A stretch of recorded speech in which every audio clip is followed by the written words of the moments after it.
श्री हरिवंश श्री राधा वल्लभ श्री हरिवंश ओम अज्ञानतिम्रान्धस्य ज्ञानाञ्जनशलाकया चक्षुरुन्मीलितं येन तस्मै श्री गुरुवे नमः। श्री राधा आज भगवान से ध्यान की अवस्था में वार्तालाप के बारे में विस्तार से जानेंगे। क्यों भगवान ध्यान में आ जाते हैं, हमें दर्शन देते हैं, क्यों अधिक विलम्ब हो जाता है, भगवान ध्यान में किस रूप में आते हैं, क्या क्या बातें होती हैं, इस विषय पर चर्चा की जाएगी। कैसे हम भगवान को अपने ध्यान अवस्था में ला सकते हैं, इस पर भी चर्चा की जाएगी। चलिए, जय जय श्री राधा वल्लभ श्री हरिवंश।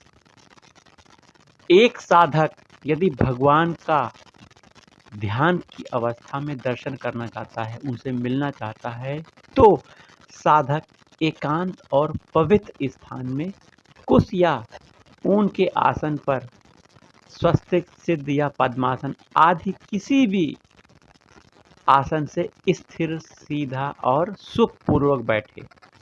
वह हिले डुले बिल्कुल नहीं, एकदम शांत होकर, सीधे होकर बैठता है। उसके बाद इंद्रियों को विषय से हटाकर, अगर आपका मन बैठने के बाद संसार का चिंतन कर रहा है तो ये नहीं करना है। संसार के विषयों से आपको मन को हटाकर, इंद्रियों को हटाकर संपूर्ण शारीरिक कामनाओं का आपको त्याग करना है। उसके बाद स्फुरना से रहित हो जाना है। किसी प्रकार की कोई सोच नहीं, कोई विचार नहीं, शांति से बैठे हैं। उसके बाद आलस्य रहित और वैराग्य युक्त पवित्र चित्त से अपने इष्ट देव श्री राधा वल्लभ लाल भगवान का आह्वान करें। यह ख्याल रखना चाहिए कि जब ध्यान अवस्था में भगवान आते हैं, तब चित्त में बड़ी प्रसन्नता, शांति, ज्ञान की दीप्ति एवं सारे भूमंडल में महाप्रकाश नेत्रों को बंद करने पर प्रत्यक्ष सा प्रतीत होता है। जहाँ शांति है वहाँ विक्षेप नहीं होता, और जहाँ ज्ञान की दीप्ति होती है वहाँ निंद्रा, आलस्य नहीं आते। और यह विश्वास रखना चाहिए कि भगवान से स्तुति और प्रार्थना करने पर ध्यान अवस्था में भगवान आते हैं। अपने इष्ट देव श्री राधा वल्लभ लाल के साकार रूप का ध्यान करने में कोई कठिनाई भी नहीं है। यदि कहा जाए कि देखी हुई चीज का ध्यान होना सहज है, बिना देखी हुई चीज का ध्यान कैसे हो सकता है, सो ठीक है कि किंतु शास्त्र और महात्माओं के वचन के आधार पर तथा अपने इष्ट देव के रुचिकर चित्र के आधार पर भी ध्यान हो सकता है।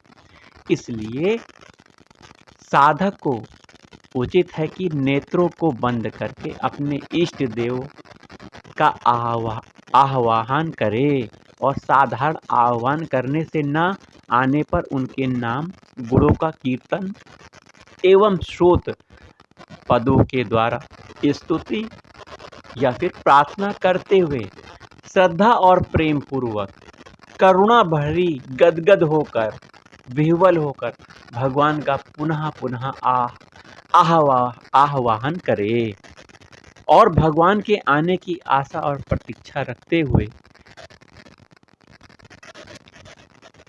धैर्य धारणा करें।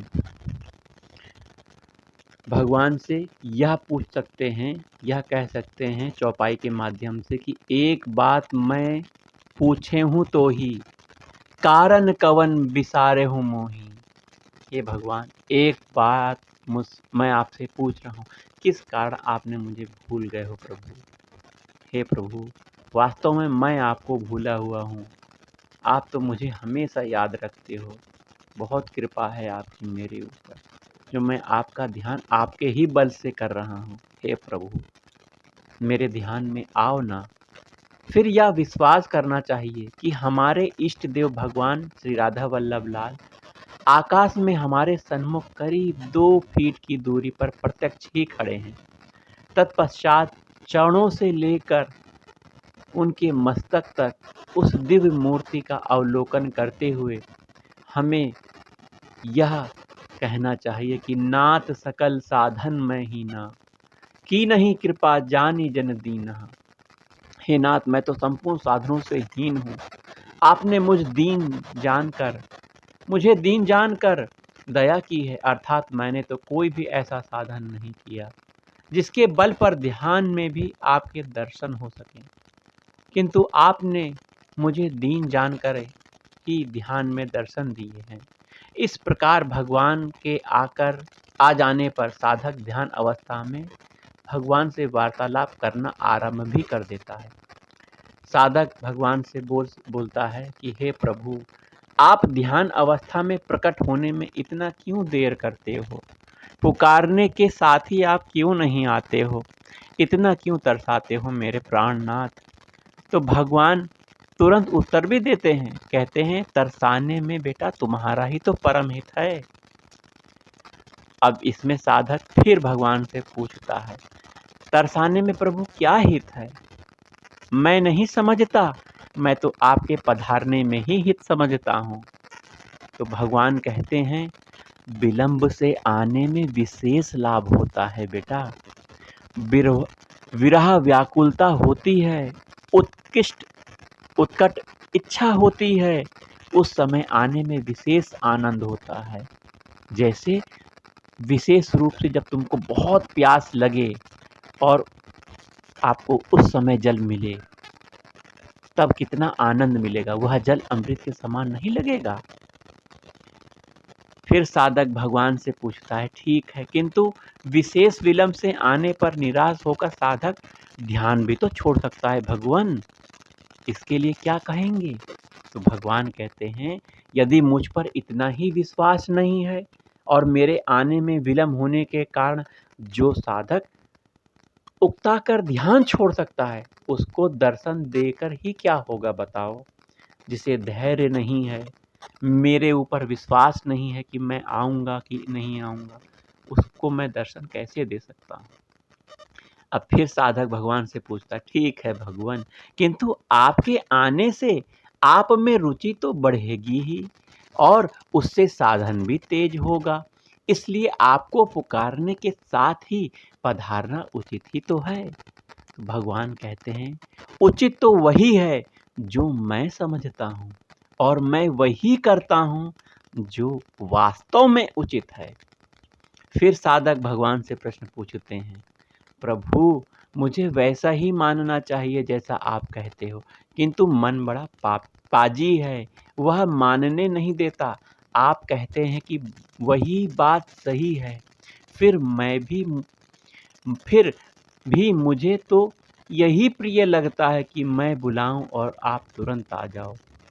यह बताइए प्रभु, वह कौन सी पुकार है जिस एक ही पुकार से आप आ सकते हैं? वो एक पुकार कौन सी है, बता दो प्रभु।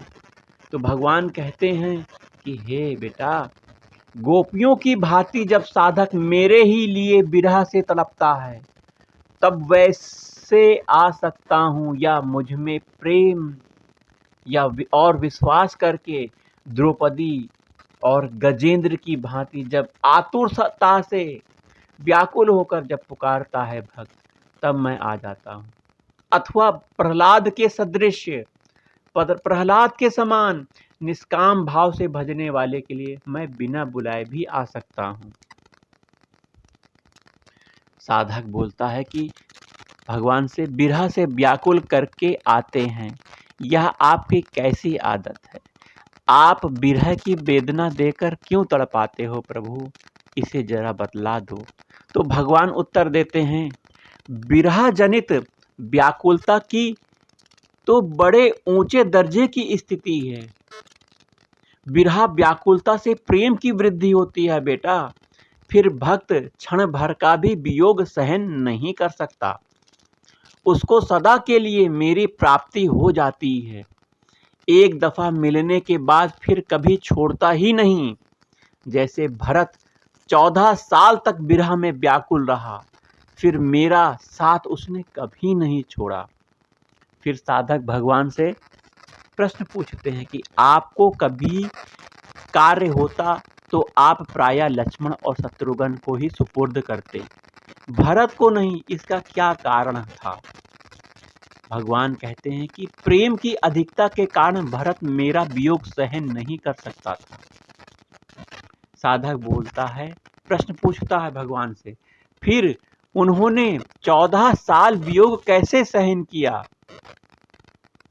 भगवान कहते हैं कि मेरी आज्ञा से बाध्य होकर उसको वियोग सहन करना पड़ा और उसी विरह से प्रेम की इतनी वृद्धि हुई, फिर उसका मुझसे कभी वियोग हुआ ही नहीं।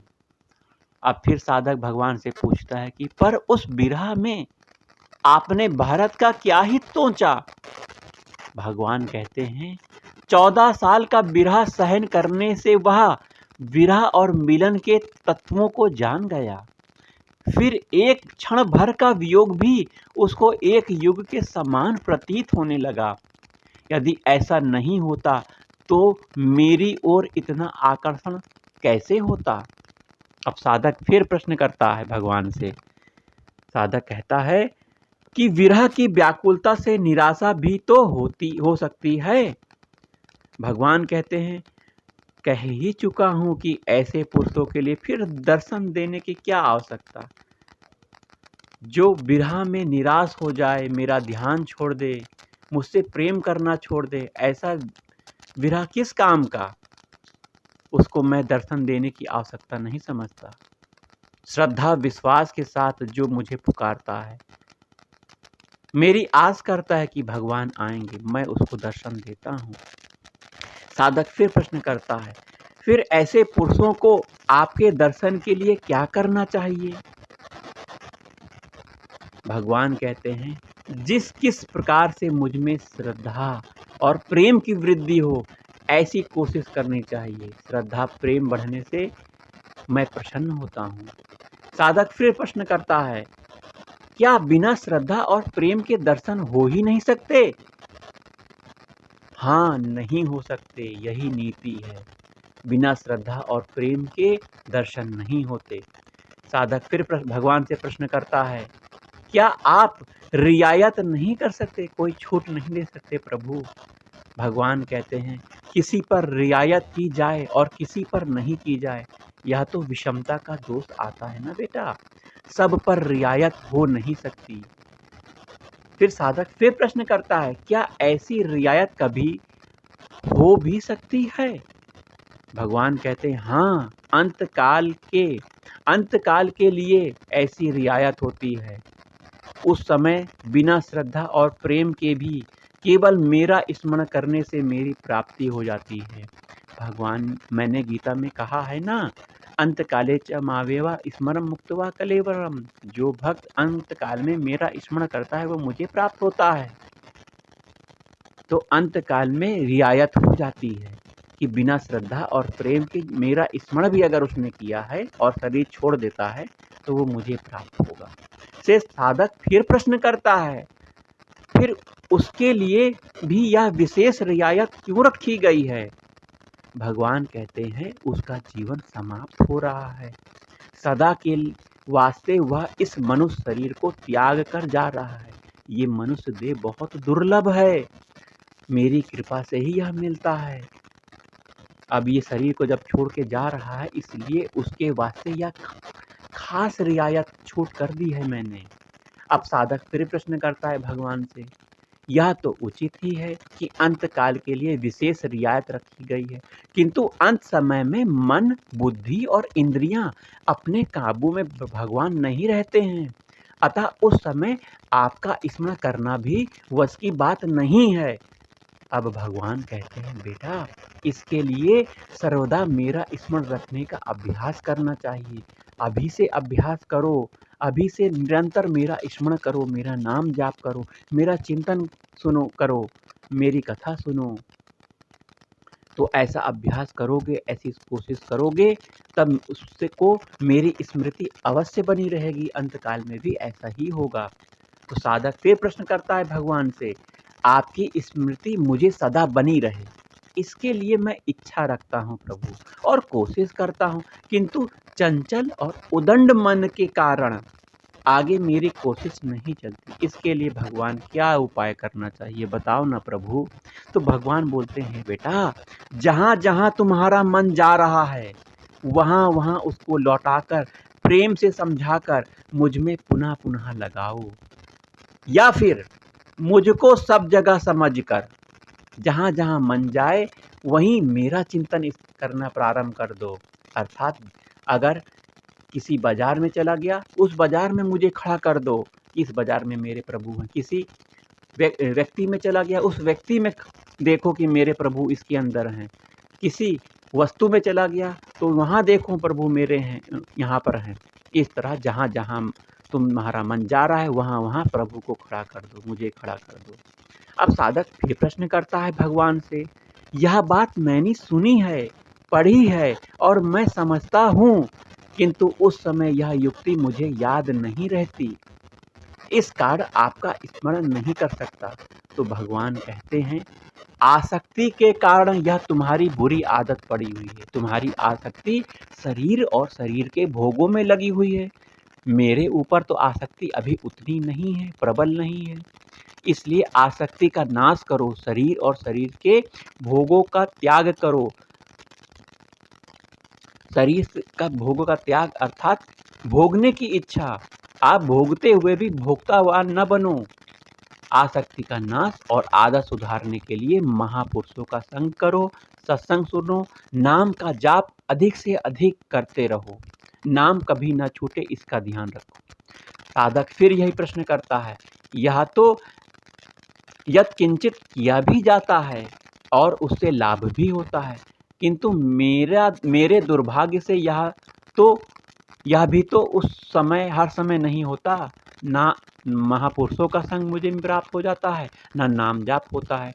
तो भगवान कहते हैं, इसमें दुर्भाग्य की कौन सी बात है, इसमें तो तुम्हारी ही कोशिश की कमी है, तुम्हारे खुद की कमी है कि तुम नाम का जाप नहीं कर रहे हो, मेरा चिंतन नहीं कर पा रहे हो। साधक फिर भगवान से प्रश्न करता है, प्रभु क्या भजन और सत्संग कोशिश से होते हैं? सुना है कि सत्संग पूर्व पुण्य इकट्ठा होने पर ही होता है, इसे जरा बताओ ना भगवान। तो भगवान कहते हैं कि बेटा मेरा और सद्पुरुषों का आश्रय लेकर भजन की कोशिश करो, अभ्यास में लाओ, वह अवश्य सफल होती है। उसमें कुसंग, आसक्ति और संचित बाधा तो डालते ही हैं, किंतु उसके तीव्र अभ्यास से सब बाधाओं का नाश हो जाता है और उत्तरोत्तर धीरे धीरे साधन की उन्नति होकर श्रद्धा और प्रेम की वृद्धि भी होती है। फिर विघ्न बाधाएं नजदीक भी नहीं आ सकती। प्रारब्ध केवल पूर्व जन्म के किए हुए कर्मों के अनुसार भोग प्राप्त कराता है, वह नवीन शुभ कर्मों के होने में बाधा नहीं डाल सकता। जो बाधा प्राप्त होती है वह साधक की कमजोरी से होती है। पूर्व संचित पुण्यों के सिवा श्रद्धा और प्रेम पूर्वक कोशिश करने पर भी मेरी कृपा से सत्संग मिल सकता है। मेरी कृपा से तुम्हें सत्संग मिलेगा। फिर साधक भगवान से फिर प्रश्न करते हैं कि प्रभु बहुत से लोग सत्संग करने की कोशिश करते हैं, पर जब सत्संग नहीं मिलता तो भाग्य की निंदा करने लग जाते हैं, क्या यह ठीक है? भगवान कहते हैं, ठीक है, किंतु उसमें धोखा हो सकता है, साधन में ढीलापन आ जाता है, प्रमाद आ जाता है। जितना प्रयत्न करना चाहिए उतना करने पर यदि सत्संग न हो तो ऐसा माना जा सकता है, लेकिन इस विषय में प्रारब्ध की निंदा न करके अपने में श्रद्धा और प्रेम की जो कमी है उसी की निंदा करनी चाहिए, क्योंकि श्रद्धा और प्रेम से नया प्रारब्ध बनकर भी परम कल्याणकारक सत्संग मिल सकता है। हे प्रभु, आप सत्संग की इतनी महिमा क्यों करते हो? भगवान कहते हैं कि बेटा बिना सत्संग के ना तो भजन, ध्यान, सेवा आदि साधन ही होते हैं और ना ही मुझ में अनन्य प्रेम ही हो सकता है। इस सत्संग के बिना मेरी प्राप्ति होना कठिन है। इसी से मैं सत्संग की इतनी महिमा करता हूँ। अब साधक फिर भगवान से प्रश्न करता है, प्रभु बतलाइए सत्संग के लिए क्या उपाय किया जाए। तो भगवान कहते हैं, पहले मैं इसका उपाय बतला ही चुका हूँ कि श्रद्धा और प्रेम पूर्वक सत्संग के लिए कोशिश करने पर मेरी कृपा से सत्संग मिल सकता है। साधक फिर प्रश्न करता है, अब मैं सत्संग के लिए और भी विशेष कोशिश करूंगा। आपसे भी मैं निष्काम प्रेम भाव से भजन ध्यान निरंतर होने के लिए मदद मांगता हूँ प्रभु। हे प्रभु मदद करो। तो भगवान कहते हैं, तुम अपने बुद्धि के अनुसार ठीक मांग कर रहे हो, किंतु वह तुम्हारे मन को उतना अच्छा नहीं लगता जितना कि विषय भोग लगते हैं। कहो सही बात है? हाँ प्रभु, सही बात है। बुद्धि से तो मैं चाहता हूँ, पर मन बड़ा पाजी है। इसमें रुचि कम होने के कारण उसमें भजन ध्यान आदि न लगे तो उसके आगे मैं लाचार हूँ। इसलिए आपको विशेष मदद करनी चाहिए। आप कृपया मदद करो। भगवान कहते हैं, मन की भजन ध्यान की ओर कम रुचि हो, यह तो यही कोशिश करते रहो कि भजन ध्यान में मन लगा रहे, संसार में कम से कम जाए। धीरे धीरे उसमें रुचि होकर भजन ध्यान ठीक होने लगेगा।